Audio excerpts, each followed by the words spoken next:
नमस्कार, आप देख रहे हैं न्यूज 18 राजस्थान। आपके साथ मैं हूं आसिफ। 10 बजे की 3 बड़ी खबरें आपको दिखा रहे हैं। चुनाव से पहले ओबीसी आरक्षण की ललकार। दूसरी खबर करौली से आ रही है, जहां पति पत्नी ने जहर खाकर आत्महत्या कर ली। और तीसरी खबर त्योहार से पहले धारा 144 लागू कर दी गई है। 3 अलग अलग जगहों की तस्वीरें आपके टेलीविजन स्क्रीन के ऊपर, और ये तीनों इस वक्त की बड़ी खबरें हैं। आरक्षण की ललकार, जाटों का महाकुंभ आज राजधानी जयपुर में, जहां पर कांग्रेस और बीजेपी दोनों के ही नेता आज इस महाकुंभ में शामिल होने के लिए जा रहे हैं। और दूसरी खबर जहां पर पति पत्नी ने सुसाइड कर लिया है, जिसमें अब पुलिस ये मामले की जांच शुरू कर चुकी है कि क्या ये वाकई सुसाइड था या इरादतन हत्या का मामला है। और तीसरी खबर धारा 144 लागू कर दी गई है कोटा में आने वाले त्योहारों के मद्देनजर। सुप्रीम कोर्ट ने वो कैप हटा दिया है, तो जल्द से जल्द जो केंद्र सरकार की तरफ से 27% आरक्षण का प्रावधान है उसको राजस्थान में लागू करना चाहिए।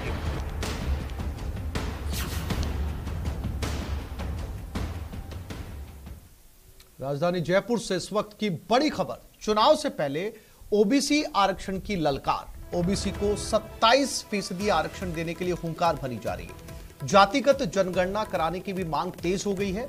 राजधानी जयपुर में जाटों ने महाकुंभ बुलाया है। बीजेपी और कांग्रेस के कई बड़े नेता इस सम्मेलन में शामिल होने के लिए जा रहे हैं।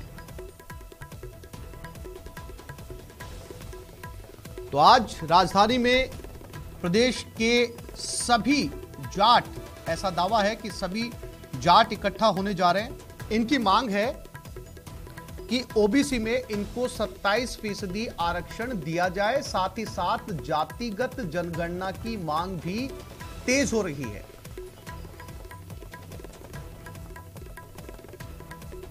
और जानकारी यह भी मिल रही है कि इस जाटों के महाकुंभ में आज सभी पार्टी के नेता शामिल होने के लिए जा रहे हैं।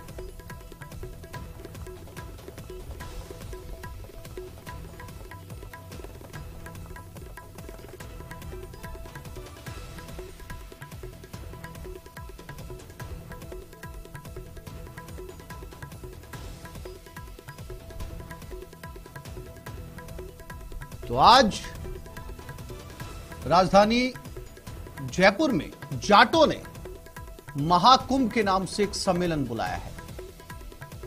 चुनावी मौसम नजदीक है, चुनाव नजदीक है और इसको लेकर सभी जो है वो एक्टिव होते नजर आ रहे हैं। कल से ही राजस्थान के अंदर मौसम के साथ साथ तस्वीरों का मिजाज भी बदला हुआ है। बाबूलाल धायल हमारे साथ मौके से जुड़ गए, उनके पास चलते हैं। बाबूलाल, आज जाटों ने महाकुंभ के नाम से सम्मेलन बुलाया है राजधानी जयपुर में, और माना यह जा रहा है कि प्रदेश के सभी जाट यहां पर पहुंच रहे हैं। सभी पार्टी, राजनीतिक दलों के बड़े नेता भी इसमें शामिल होने जा रहे हैं। सबसे पहले बाबूलाल, जानना यह चाहेंगे क्या तस्वीरें हैं और क्या मांगे हैं?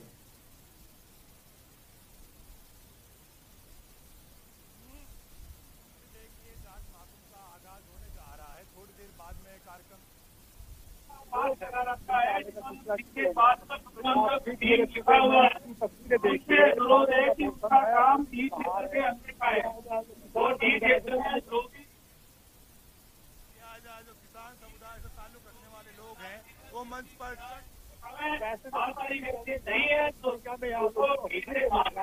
और उम्मीद है कि ये संख्या में यहाँ लोगों का हुजूम उमड़ेगा। और उम्मीद है कि ये अब तक जयपुर में जो बड़ी सभाएं हुई हैं उनमें का रिकॉर्ड कायम करेगी। मैदान यहाँ पर छोटा पड़ता हुआ दिखेगा, ऐसा लगता है, ऐसा दावा है जो आयोजक है उनका। जहां तक निगाह जा रही है लोग आपको आते हुए दिख रहे हैं।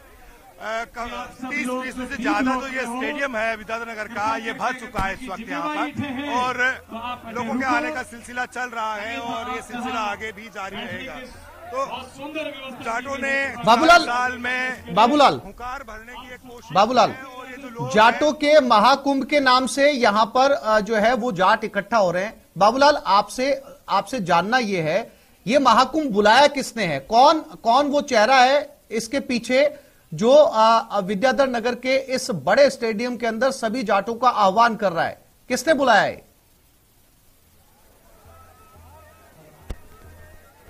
देखिए, प्रदेश अध्यक्ष राजा राम मील, उनकी अगुवाई में ये कार्यक्रम हो रहा है। इसके अलावा इस समाज से जुड़े हुए जितने भी गणमान्य लोग हैं, जिनमें एक छटपटाहट है कि उनके समाज को जो अधिकार मिलना चाहिए था, जो हक मिलना चाहिए था, वो हासिल नहीं हो पाया।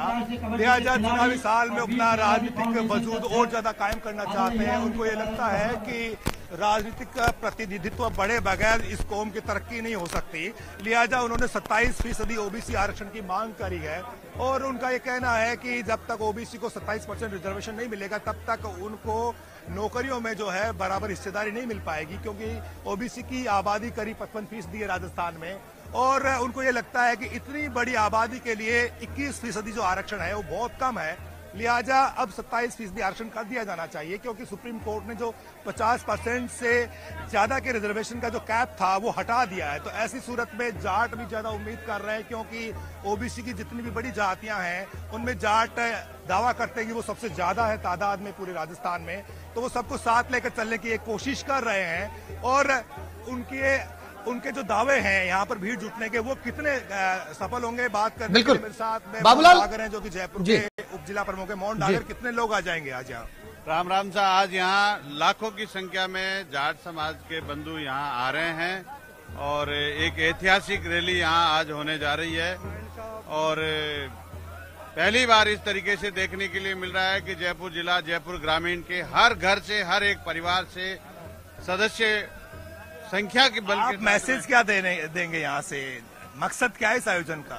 मकसद यह है कि आपस में भाईचारा, एक दूसरे का सहयोग करना, सब लोगों को साथ लेकर चलना, राजनीतिक प्रतिनिधित्व मिले और संख्या की जो छटपटाहट, एक बेचैनी भी है कि आप लोग दावा करते हैं कि इतनी बड़ी कम्युनिटी, आपका कभी मुख्यमंत्री नहीं बना, तो शायद मुख्यमंत्री बनने के लिए इतने लोग जुटाए जा रहे हैं। सभी लोगों से मुख्यमंत्री भी बनना चाहिए। जाट समुदाय वो समुदाय है, वो समाज है जो सबको साथ लेकर चलना। बाबूलाल, दावा ये किया जा रहा है कि इस महाकुंभ के अंदर सभी पार्टियों के जाट नेता जो है वो पहुंचने जा रहे हैं। आपसे ये जानना चाहेंगे बाबूलाल, बीजेपी कांग्रेस से कौन कौन से बड़े जाट चेहरे यहाँ पर शामिल होने जा रहे हैं? साथ ही जाटों के अंदर एक बड़ा चेहरा माने जाने वाले हनुमान बेनीवाल कहाँ हैं?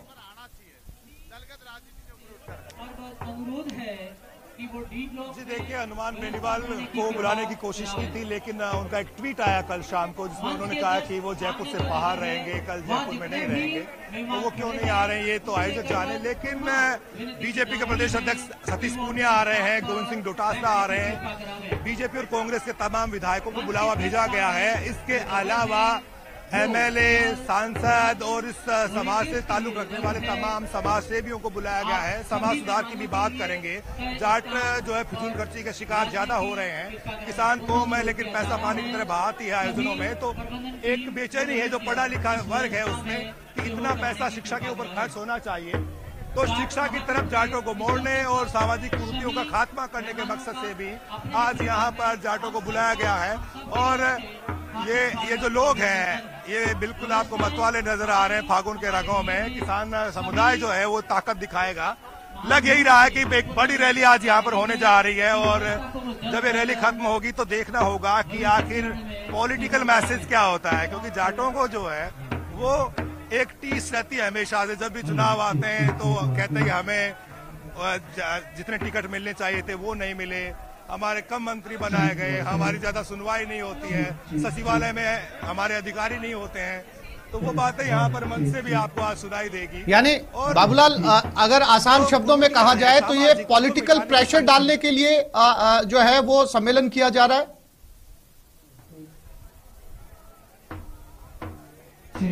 बिल्कुल, जातिगत जनगणना की मांग भी जोर शोर से उठाई जा रही है। जिस तरह से बिहार की सरकार ने कास्ट सेंसस शुरू किया है, तो राजस्थान के जाटों ने भी आवाज बुलंद करी है कि अगर सामाजिक न्याय का सपना साकार करना है तो राजस्थान की सरकार को भी जातिगत जनगणना करानी चाहिए और जितनी आबादी उसके अनुपात में रिजर्वेशन मिलना चाहिए। बाबूलाल, पॉलिटिकल भी, सामाजिक, बाबूलाल, जो बातें आप हमारे दर्शकों को इस सम्मेलन की तस्वीरें दिखाइए। कौन कौन से लोग इस समय पहुंच चुके हैं और जो है वो क्या वहां पर जो है वो स्थानीय नेता, साथ ही साथ जो है पंडाल की तस्वीरें भी दिखाने की कोशिश कीजिए, और कौन से बड़े चेहरे हैं जो अब तक पहुंच चुके हैं और कौन से वो चेहरे हैं जो कुछ देर के अंदर यहां पहुंचने वाले हैं, जिनके नाम का कंफर्मेशन हो चुका है।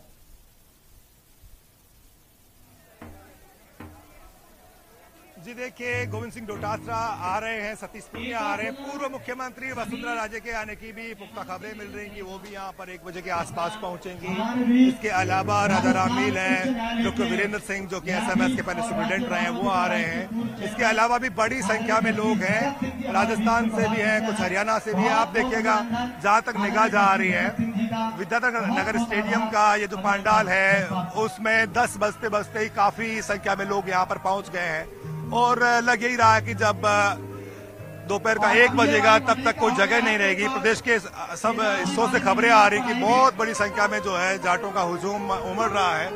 कोई 23 साल बाद में जाट जागे हैं। 1998 में एक बहुत बड़ी मीटिंग हुई थी, एक रैली हुई थी इसी ग्राउंड पर।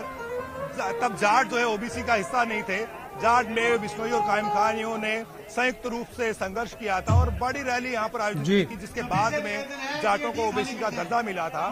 शायद जाटों को लगा कि बहुत देर हो गई है, अब तो जाटों को जगाना ही होगा, इसलिए वो आ रहे हैं। और चुनावी साल है, तो चुनावी साल में बहुत कुछ करने के बाबूलाल, आपने हरियाणा का जिक्र किया, आपने हरियाणा का जिक्र किया कि हरियाणा से भी लोग यहां पर पहुंचे। चूंकि प्रदेश का सम्मेलन है, प्रदेश के जाटों को बुलाया गया है, हरियाणा का कनेक्शन भी साफ करने की कोशिश करें। हरियाणा के जाट भी यहां पर पहुंच रहे हैं बाबूलाल। लोकल जाट आ रहे हैं, वहां के किसी नेता को बुलावा नहीं भेजा गया। सुरेश चौधरी मेरे साथ जुड़ रहे हैं, जो कि कांग्रेस के बड़े नेता हैं। सुरेश चौधरी, मकसद क्या है, क्या संदेश देंगे जाट समाज के लोग आज यहाँ से?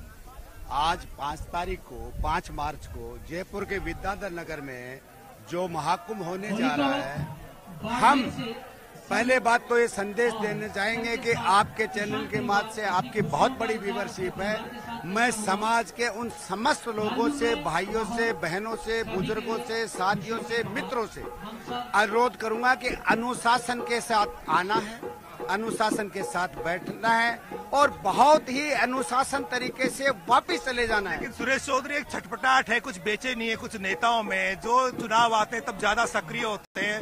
कुछ लोग कह रहे हैं कि टिकट हासिल करने का एक बड़ा आयोजन है, एक बड़ा मेला है, जो लोग हाशिए पर चले गए वो वापस से राजनीति में अपना स्थान जो है हासिल करना चाहते हैं। नहीं, ये बिल्कुल गलत है। ये एकदम साफ सुथरी, केवल क्रिस्टल की तरह क्लियर बात है कि ये कोई राजनीतिक मंच नहीं है। ये शुद्ध समाज की सभा है, समाज का महाकुंभ है, समाज के उत्थान के लिए, समाज की कुरीतियों को मिटाने के लिए, समाज के आरक्षण को सुरक्षित रखने के लिए, समाज का जो 21% ओबीसी का आरक्षण है उसको 27% करने। ओबीसी का जो आरक्षण है बहुत बड़ा मुद्दा है यहाँ पर। और के राम, पूर्व डीजीपी हमारे साथ जुड़ रहे हैं। के राम साहब, संदेश क्या देंगे यहाँ से? जब कार्यक्रम हो जाएगा तब आप जो लोग यहाँ से लौटेंगे, क्या संदेश लेके जाएंगे? देखिए, पहला संदेश ये है कि जाटों में जबरदस्त एकता है, चाहे हिंदू जाट है, मुसलमान जाट है, बिश्नोई जाट है, सिख जाट है, सारे के सारे लोग इसमें एक साथ हैं। दूसरा, देश को मजबूत करने के लिए, भाईचारा पैदा करने के लिए और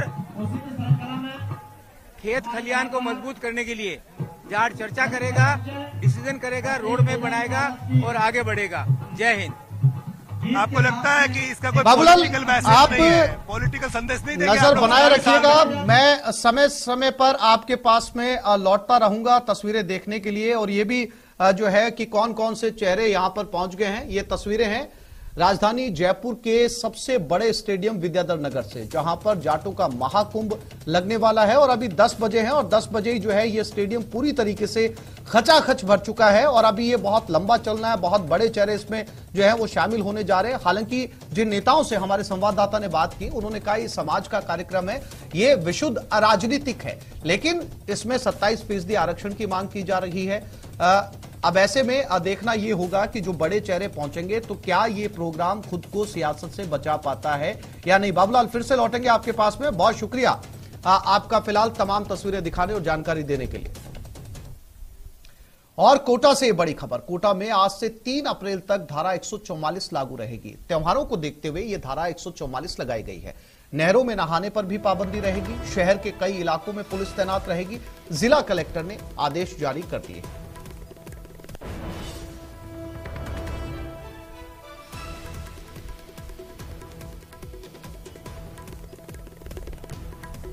तो कोटा में धारा 144 लागू की गई है। त्योहार, आने वाले त्योहार को देखते हुए और जो लोग नहरों या नदियों के अंदर नहाते हैं उनके ऊपर भी इस समय पाबंदी रहेगी। आज से 3 अप्रैल तक, यानी अगर समझा जाए तो लगभग मोटा मोटा 1 महीने के करीब ये धारा 144 लगाई गई है। कलेक्टर ने इसको लेकर आदेश जारी कर दिए हैं और इस आदेश की पालना होना कोटा के अंदर शुरू हो चुकी है। ओम प्रकाश हमारे साथ जुड़ गए। ओम प्रकाश, धारा 144 लग चुकी है, क्या अपडेट और लगाने के पीछे बड़ी वजह?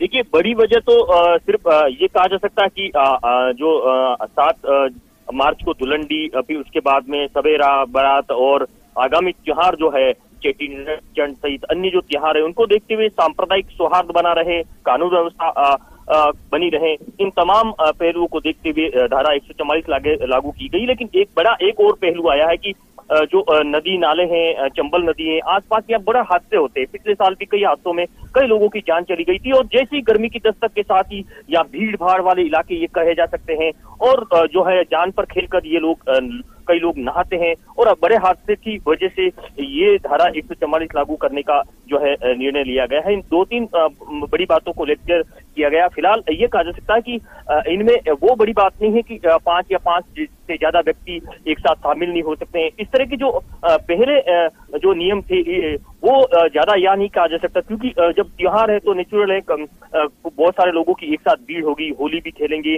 और भी त्योहार मनाएंगे। लेकिन सांप्रदायिक सौहार्द के साथ भीड़ भले ही एकत्रित हो भीड़, लेकिन भीड़ का मकसद कोई ऐसा नहीं हो जो कानून व्यवस्था बिगड़े। कुल मिला के ये कहा जा सकता है कि आगामी त्योहारों को देखते हुए और जहां चंबल के किनारों में जो हादसे को रोकने के लिए ये धारा 144 लागू है और पुलिस की पूरी प्रशासन की और पुलिस की टीमें पूरी तरह से अलर्ट है। जी, जानकारी के लिए आपका धन्यवाद। और ये बड़ी खबर बीकानेर से। होली के मद्देनजर जिले में धारा 144 लागू की गई है। कानून शांति व्यवस्था बनाए रखने के लिए धारा 144 लगाई गई है। हथियार लेकर चलने और प्रदर्शन करने पर भी रोक लगाई गई है। अवहेलना करने पर कार्रवाई होगी। 5 से 7 मार्च तक निषेधाज्ञा प्रभावी रहेगी।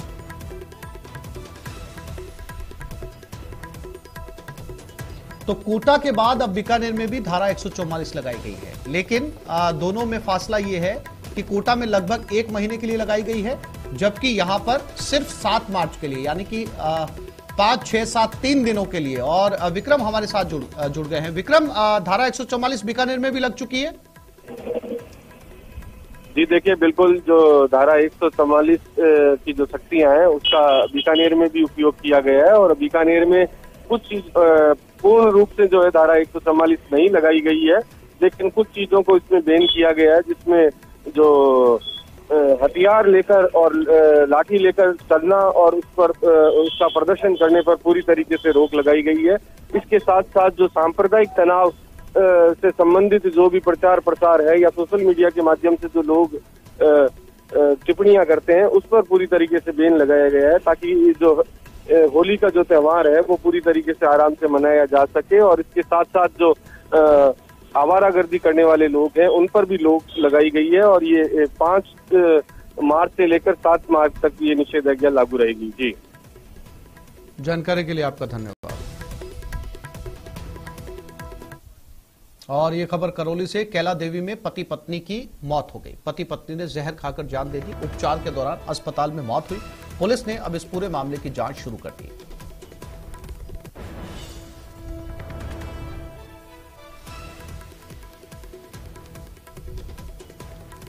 तो करौली में एक हादसा सामने आया, जिसमें शुरुआती जानकारी ये निकलकर सामने आ रही है कि पति पत्नी ने जहर खा लिया, उन्हें अस्पताल पहुंचाया गया और जब उनका उपचार शुरू किया गया तो उपचार के दौरान दोनों की मौत हो गई है।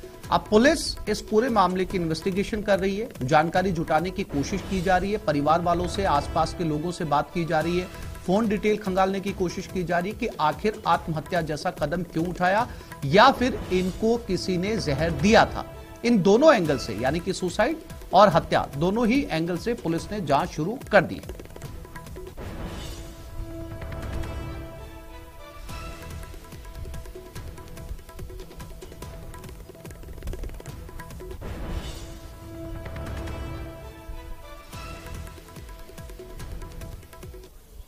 ये खबर प्रतापगढ़ से, दो बाइक आमने सामने भिड़ गई। टक्कर के बाद दोनों बाइक में आग लग गई। दो युवकों की मौके पर ही मौत हो गई। हादसे में एक अन्य युवक की हालत गंभीर है। घायलों को जिला अस्पताल में रेफर किया गया है।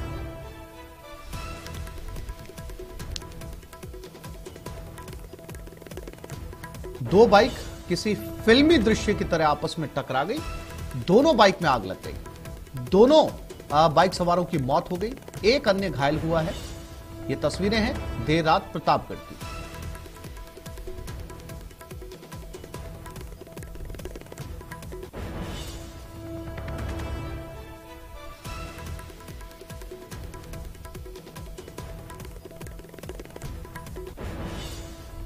और ये खबर झुंझुनू से, रिटायर्ड फौजी ने पत्नी की पीट कर हत्या कर दी। घरेलू कलेश की वजह से हत्या की गई। घटना के बाद से रिटायर्ड फौजी फरार हो चुका है। पुलिस ने शव को कब्जे में लेकर मोर्चरी में रखवा दिया।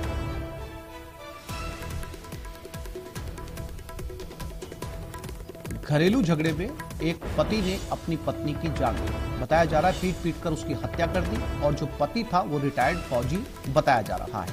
फिलहाल फरार है। पुलिस उसकी तलाश कर रही है।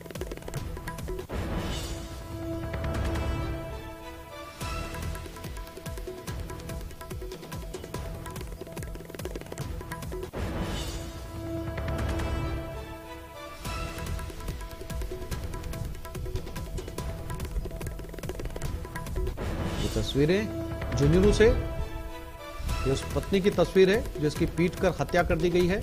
फिलहाल पुलिस उस रिटायर्ड फौजी को ढूंढ रही है। कृष्ण हमारे साथ जुड़ गए हैं। कृष्ण, घरेलू झगड़ा इतना बढ़ गया कि एक पत्नी की जान चली गई। क्या पुलिस इस रिटायर्ड फौजी को पकड़ पाई? जी, मैं आपको बता दूं कि जो अपनी पत्नी की हत्या करने के बाद से ही जो रिटायर्ड फौजी है रात से ही फरार है और पुलिस की टीमें हैं वो जगह जगह दबिश दे रही है। इसके परिजनों द्वारा जो संभावित ठिकाने जो इसके बताए गए हैं वहां पर कोतवाली पुलिस की टीमें हैं वो लगातार दबिश दे रही है, मगर अभी तक इस फौजी की है वो गिरफ्तारी नहीं हुई है। जी कृष्ण, जानकारी के लिए आपका धन्यवाद।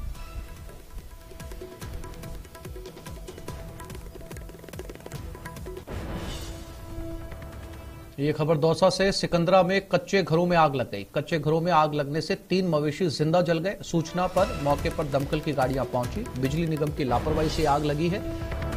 हालांकि अब आग पर काबू पा लिया गया है।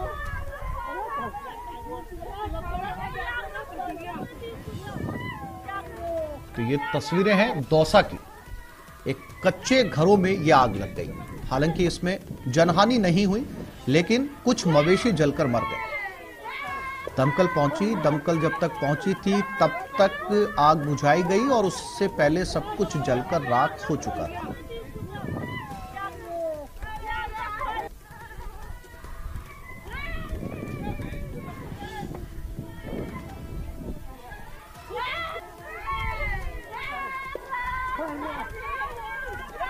ये तस्वीरें दौसा से, कच्चे छप्पर के घर थे जिनके अंदर आग लगी। हालांकि लोग तो बाहर निकलने में कामयाब रहे, लेकिन अपने मवेशियों को बाहर नहीं निकाल पाए। इसमें से कुछ मवेशी जल गए और जो साफ तौर पर लापरवाही सामने आ रही है वो बिजली निगम की आ रही है। बिजली निगम की लापरवाही के चलते इस कच्चे घरों में आग लगी। सिकंदरा की ये दुर्घटना है जहां पर ये आग लगी है और जब दमकल को सूचना दी गई, दमकल पहुंची, आग बुझाने की कोशिश की, लेकिन तब तक ये कच्चे घर पूरी तरीके से जल चुके थे।